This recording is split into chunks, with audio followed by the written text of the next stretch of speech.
Sim. Ô, Breda, você comentou um negócio que eu achei legal, né? E dentro do contexto que você falou, que a ciclicidade Nem sei se é essa palavra, mas Ah, tudo bem. vamos usar aqui.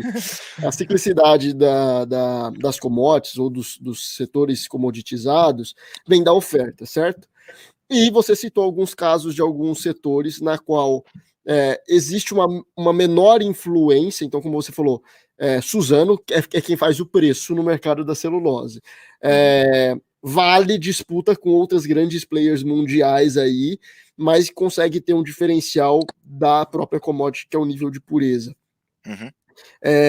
Já quando a gente olha para petróleo, a gente depende de um cartel, quase que um cartel legalizado mundialmente. Uhum. E também quando a gente fala de outras commodities, por exemplo, como o trigo também, que está bastante enviesado, quando a gente olha para a Europa, muito dependente do gás russo, e aí acaba virando questões políticas, essa questão de oferta.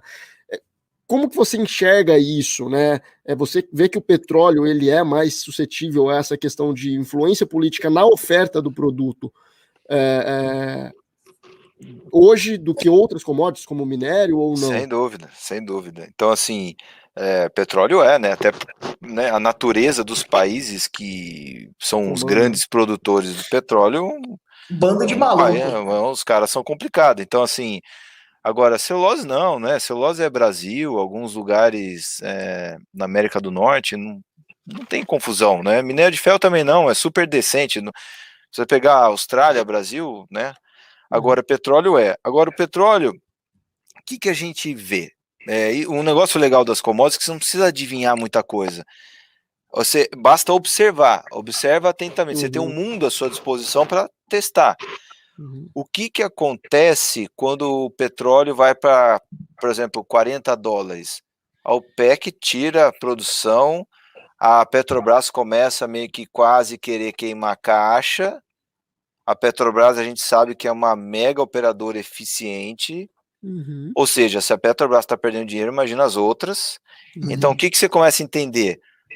Abaixo de 40 já não é um preço razoável de longo prazo para você pôr em modelagem. Então, é daí um pouquinho para cima para ter um ROIC mínimo. Então, só uma dica. Então, você aproveita para ver em trimestres onde o preço caiu muito, para ver quem aguenta.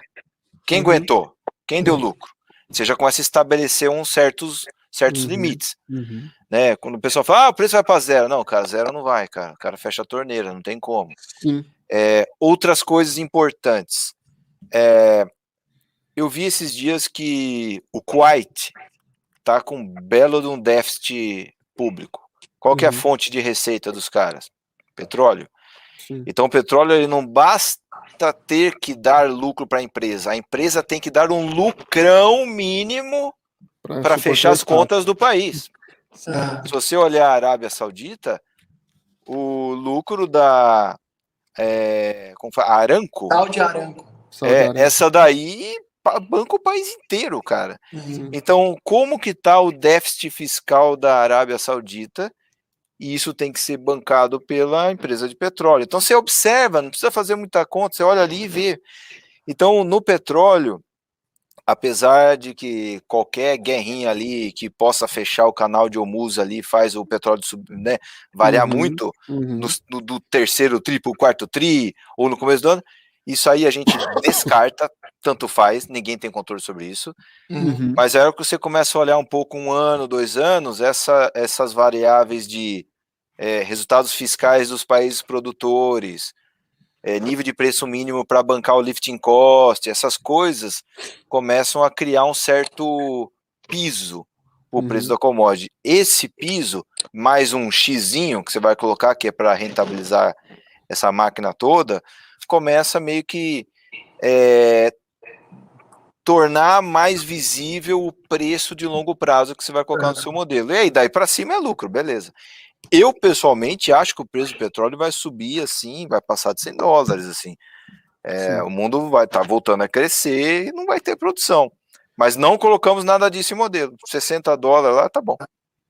Eu acho que as diferentes commodities têm diferentes vulnerabilidades, né? Perfeito. Então, se você pegar os 10 países com maior reserva de petróleo no mundo, ali no meio você vai ter Venezuela, Só encrenca. Arábia Saudita, Irã, Iraque, Kuwait e Líbia. Aí, do outro lado ali, de pessoas menos malucas, a gente tem Estados Unidos, Rússia, que é semi-flerta com a maluquice, e Canadá, que é o terceiro maior detentor de reserva de petróleo. Então, cada commodity tem a sua especificidade, né? A gente fica falando de commodity como se fosse tudo no mesmo bolo. E aí, quando eu ouço você falar sobre a diferença entre celulose e petróleo, eu vejo padrões de risco diferentes, né, para diferentes produtos. Não dá para colocar tudo na mesma cesta.